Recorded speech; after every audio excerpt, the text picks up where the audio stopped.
Everyone, অনেকদিন পর চলে এলাম আমার একটা মিনি ব্লগ নিয়ে। তো আমার ক্যামেরা পেলেই হয় আর কি, ক্যামেরার সামনে আমি একটু ঢং করতে থাকি। এদিকে যে আমার এত প্যান্ট কাটা বাকি আছে সেগুলো আমার মনেই নেই একদম। তো যাই হোক, এই দেখো প্যানের প্রচুর মানে ডাল হয়ে রয়েছে। তো এইগুলো এখন আমাকে সব কেটে উঠতে হবে।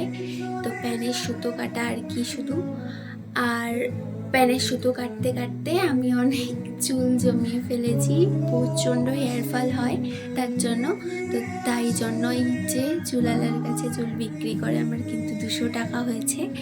তো তারপর আর প্যান্ট কেটে বিকেলের টাইমটা একটু ভিডিও শ্যুট করছিলাম। তারপর কিছু কেনাকাটার জন্য বাজারে গিয়েছিলাম। তারপর বাড়ি এসে একটু কফি নিয়ে ছাদে রিল্যাক্স করে বসে খাচ্ছিলাম। এটাই তো মানে ভালোবাসা আর কি, কফি আর মাথার উপরে চাঁদ। তো যাই হোক, আজকের মিনি ব্লগটা এই পর্যন্তই।